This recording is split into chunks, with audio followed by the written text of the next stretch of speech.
Hello, welcome back, family, to our favorite channel, Miss TV, Miss Tales and Voyages.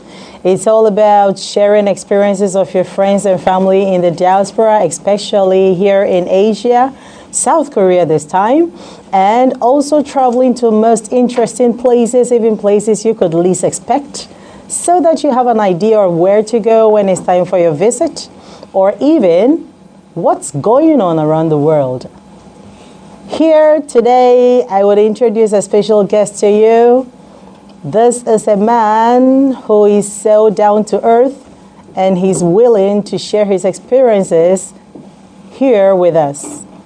I'm sure you must be so curious to know who this man is. I'm sure you are so interested in his story. Stay tuned and join us. I introduce and present to you Dr. Emmanuel Asel. Let's meet him. Hello, doctor. Welcome. Hi, how do you? Miss TV. I think that's the name. Yes, please. Miss TV. We talk about tales and voyages. We discuss and inform our families who are back home so that they will have an idea of what we are going through here in South Korea. Nice. Keep it up. Thank you, sir. It's an honor to have you. Same here. Thank you. So, doctor, could you please tell us more about yourself? First of all, I would like you to call me by my first name, Emmanuel. Okay, we should give honor to whom honor is due, but your honor, sir. Okay, I'm Emmanuel Asel, doctor. I'm from Ghana. Okay. And I came to South Korea about 6 years ago to pursue my graduate studies. I completed this year, early this year, and basically an academician. I'm trying to go to the higher heights in academics. So basically that's what I'm doing. Doctor, please, maybe someone will be interested. What exactly is your major? I majored in leadership, global leadership. Global leadership. Thank you so much. Doctor, please, could you please share with us your journey to the East? Okay, so as I said, I came here 6 years ago. So my journey started 2018. And that's when I came to Korea. So as I said, I came for studies. So I started with my master's. I came for 2 years master's over here. So I just heard of it, of the school through online, like using the internet. I got access to the school and I applied online and I got admission. So I had to apply for my visa, and God being faithful, I got the visa and I came. I think the specific day, I think 16th of March 2018. That was when I entered the land of South Korea. Wow, interesting. Is it that easy? What does it take to... Could you please be a little more detailed about how you got to know about this school, the fees, the whole process? Was there any assistance? Because in case someone wants to. Okay, yes. In South Korea we have different schools. Okay, for me, I came for a private university. Okay. It's a private university. We also have the public university, but basically their requirements are almost the same. So what you need is we have English taught programs and also have Korean taught program. I came for the English taught program. We have also scholarship available for mostly those who offer Korean taught programs. But that's the Korean Koika and all those kind of scholarships. We have that one is also there. But with that one, you have to, when you come, you have to study the Korean language for a year before you start the program. But for me, I came personally to fund my study over here. So I came for an English taught program. I did not have time to study the language for a year. So basically, if you want to come to Korea to study, all you need is your undergraduate certificates and your documents like transcripts, and you search on the internet for schools. If you, as I said, we have English taught programs with Korean taught programs. So what you want, that should be your line of search. You search, you get the schools, then you apply. You can apply online. You might have interviews that can be done online. You can use, now we have Zoom, a lot of digital platforms that you can have your interview being done over there. So you do that. When you get the admission, then you'll be left with your visa application. But as I said, because I came funded by it myself, you need bank statements. Okay. You need about how much? Okay, for now you need about 20,000 USD. That's the amount that you should be looking at. Okay. That should be in your accounts back home, showing that you can be able to fund your studies in South Korea by yourself. Okay. It can be not necessarily yourself. It can be your parents, your guardian. But you need a bank statement to show that you have someone who is going to sponsor your study here. And also we have the Korean, that one you need. You just have to apply the school and you also apply the scholarship alongside. So if you get the school, then you get also. But I think they have interviews for the scholarship part too. So you do the interview for. So if you get that one, you come and voila, you come to study and you get paid.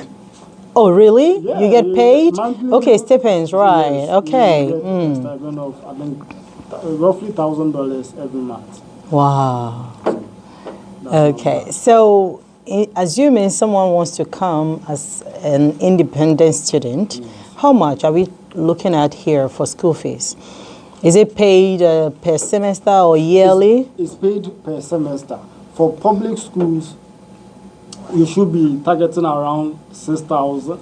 Okay, Korean one is slightly equivalent to dollars. Okay. So I will, even if I quote dollars, so I want to just use dollars because a lot of people are watching us from outside. So roughly $6,000 for the public schools, and the private schools you can get some around $4,000, $3,000, $4,000. Some can even be less.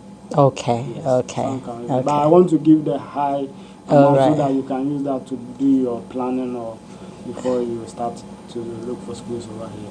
All right. So that's per semester. Sorry. Okay. That's for a semester. All so right. a year will be 2 semesters. Okay, so if you are paying $3,000, then you should be looking at $6,000 for the year, which is for private schools. That is $12,000 for public. So how about other expenses like accommodation? And let me add this one too, so that you take up all the two. You know, we know that whilst you are abroad, you can work and then at least take care of yourself, or even sometimes take something home. Is it same here like we know in the North Americas and Europe? Okay, for living expenses or accommodation and basically living expenses, living in Korea is relatively cheap. If you hear or if you talk to your friends in the Western world, when you compare, I think living in Korea was accommodation is quite affordable, feeding wouldn't cost much. So living allowance, living expenses over here is a little bit low. How we go about footing those bills? When you are schooling here, you also have an opportunity to work. Okay. But it comes with a but. You know, in other countries, you can get working permits immediately you get admission or you come to school over there. But here, you have to go search for a job.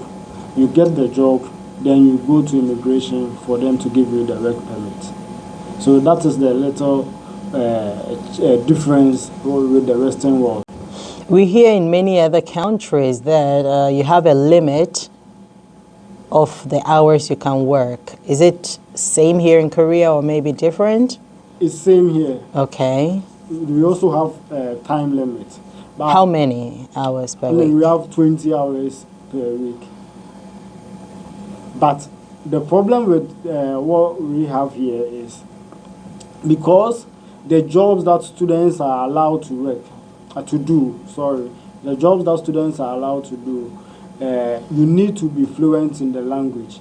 So it makes getting work in Korea a little bit difficult for students if you are not fluent with the language. So you tend to do works that are not allowed for students to do, like menial jobs and factory jobs sometimes. So that's the little problem we have as foreign students in Korea. Working, you can work, but for you to get a permit is somehow a little bit difficult because the job that you get to do, you wouldn't get the work permit for it from immigration. So that's the little issue with working in Korea as a student. But still, we do get, there are a lot of works in Korea. For that, I can assure anybody who wants to come to South Korea. There are a lot of works in South Korea that you can do as a student. So if I understood you well, it's like those jobs are likely to be jobs nobody wants to do. That is it. So it's likely to be the 3D. Yes. Difficult, dangerous, and dirty. Yes. That is the kind of work you get to do as a student, mostly. How about when you graduate? When you graduate, as I told you, I just recently graduated. But when you graduate, you can apply for, and that also the language comes in. Okay. If you are fluent in the language, you can apply for jobs. Even if you are like, as I sit here currently, I'm also trying to apply. I'm applying for jobs and I'm waiting to hear from some. Even though I've heard from some people, I'm still waiting to hear from other people too. So you can apply for the jobs. But the language is a plus. If you're able to speak the language, it's a plus. It's easy for you to get jobs.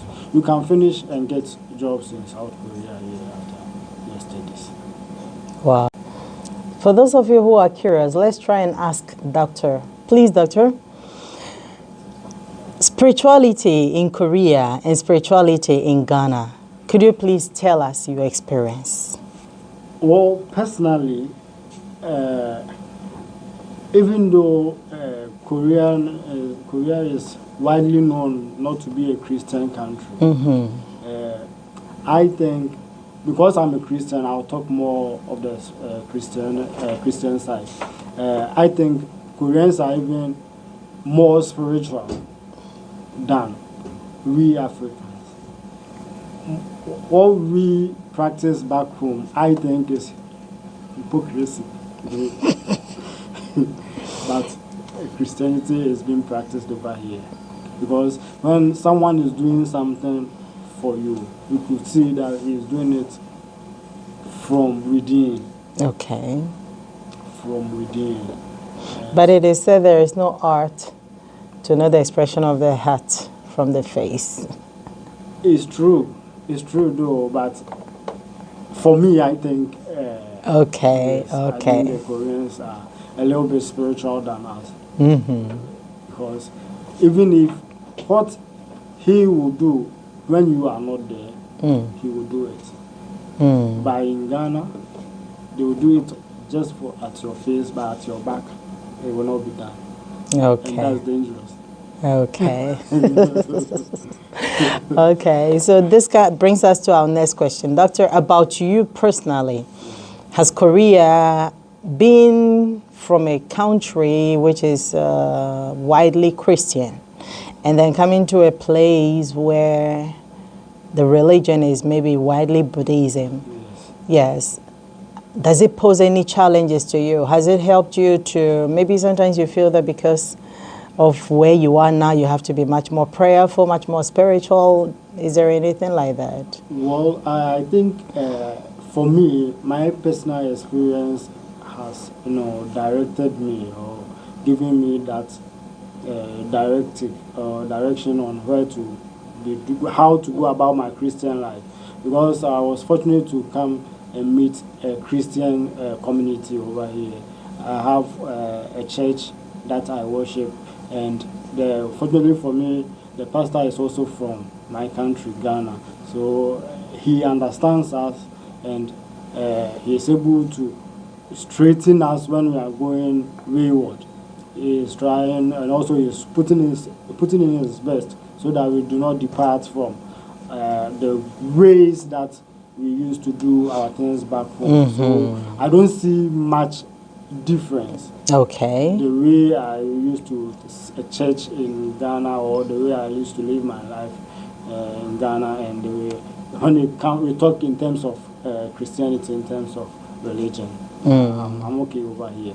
Okay. I'm not affected by their religion, which is the Buddhism. I'm not affected by it. Okay. Thank you so much. Now, Doctor, our next question is quite objective. Okay. No, subjective rather, and we would want to know how you really feel. It's about family. Please, are you married?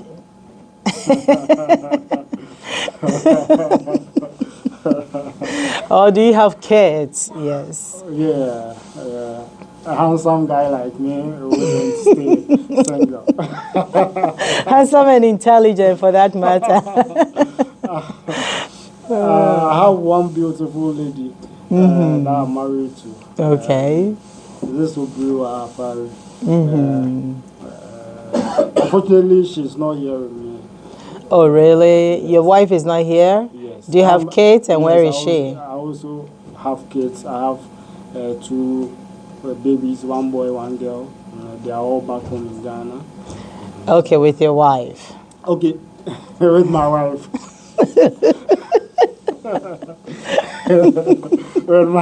with my wife.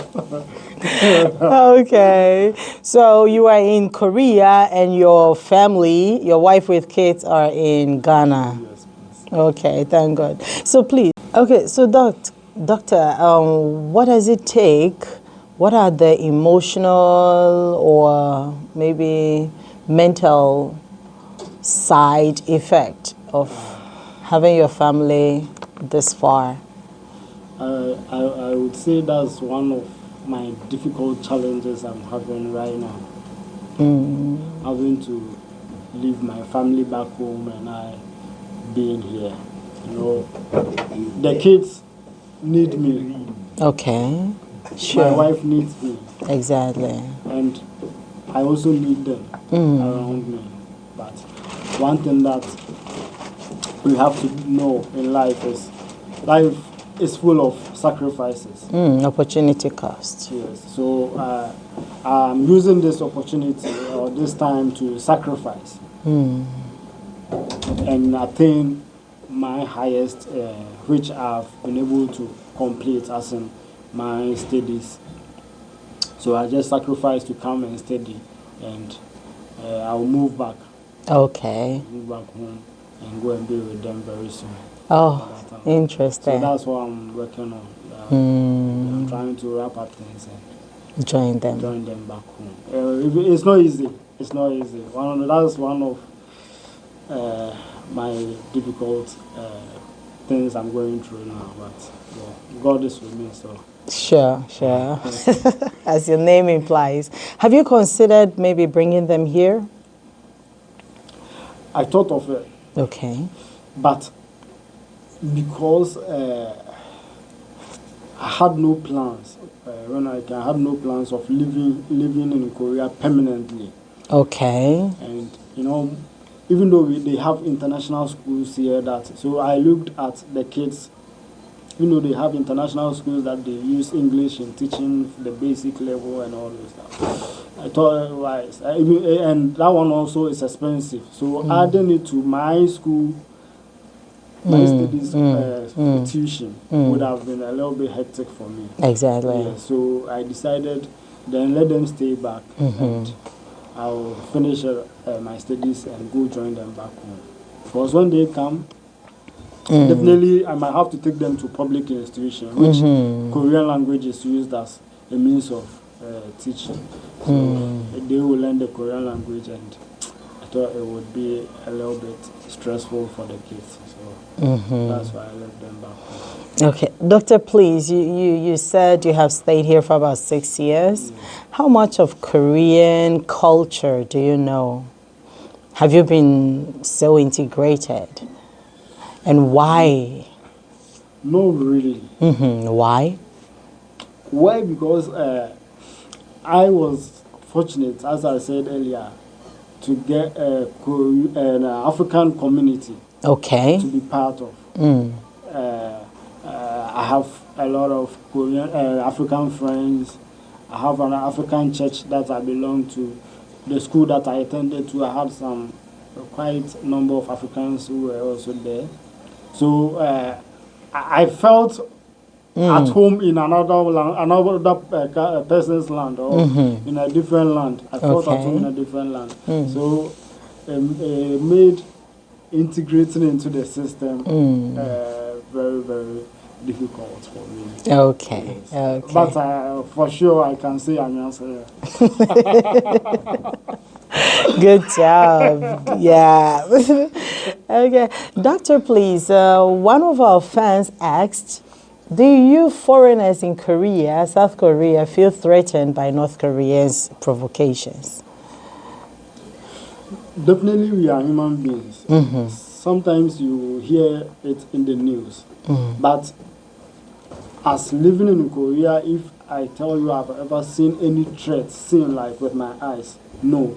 Okay. But we hear in the news, like everybody outside Korea even also hears in the news that maybe this has happened, this has happened. But seeing with my eyes, I haven't. Okay, so there is no inland tension here. Nothing like that. Okay. Korea is a free country, Yeah. very security conscious, and I would say, I don't know, I haven't been to other places, but I would say this is the safest place on earth. Okay. Another question, probably the last. Ask more questions. More? Thank That you. will be the last one. Yeah. Actually, we are a team, you know, Miss TV and the fans of Miss TV and the subscribers of Miss TV. So they will put up their questions in their comment section.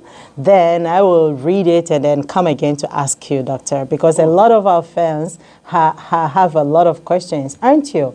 You're a lot of, you know, kind of curious, right? Okay, so put down your questions in the comment section, subscribe, so that when I ask Doctor in the next interview, you can have your answers and it will pop up to you. All right, so Doc, over a few couple days, most of our fans have been so worried about the news they've been hearing concerning a martial arts law. Yes.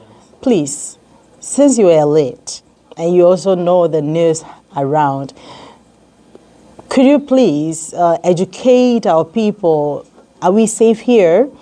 Is there any threat of a curfew or something? Is anybody hurt? What does martial law mean for us, especially as foreigners or Koreans, so that they will be at least at peace and know that their family in South Korea is safe? Thank you. Thank you for this question, because personally I've also been receiving calls with people checking up whether I'm doing good, family and friends checking up whether I'm doing good. But as I said with the North Korea issue, we are all safe in South Korea here. I think it's like a political issue. Okay. The sitting government is quite unpopular now, and he thinks the opposition is trying to make governing difficult for him. Okay. So I think he was a little bit under pressure. That's why he declared the martial law. But it really doesn't add anything to or subtract anything to the peace we are enjoying in Korea. The military, it all happened in just a day. Okay, a matter of hours. Hours, not even days, hours. Not even a day, hours. It declared around 10:30. By 11, the parliamentarians assembled. 1:30, they cancelled it. So we are back to normal life. I think yesterday they met again to vote, the parliamentarians to vote on, because there was a petition to impeach the president, but unfortunately, it did not happen. I was surprised though that they didn't go through, but basically we are there's peace here. There's nothing to be worried back home. Everything is in place. So please just chill, because we are also chilled in Korea. Okay, so here you had with me Dr. Emmanuel Asel, and he has assured us that fans and subscribers of Miss TV, Miss Tales and Voyages, do not worry, take some chill pills. We are already chilling in the winter here. And it's possible for you to come to school here. So do not worry, just try to do due diligence. If you have any more information you need, if you have any questions, please do not hesitate to put up a question in the comment section. And always remember, this is your favorite TV channel, your favorite YouTube channel, Miss Tales and Voyages. It's all about telling and sharing stories from our family in the diaspora, and also traveling to give you insight of places you have no idea of. Today we were privileged to interview Dr. Emmanuel Asel, and this is where we will end it. We ask you to subscribe, to share, to like, and to comment. Dr. Emmanuel Asel, it was such an honor having you on the show. Thank you so much, and we'll meet again. Thank you. So family, remember to subscribe, to like, to share, to comment, and to let us know what you want us to do, where you want us to cover, so that we will share all our information, experiences, and ideas together. Thank you. We love you. Subscribe. Miss TV, Miss Tales and Voyages. Bye.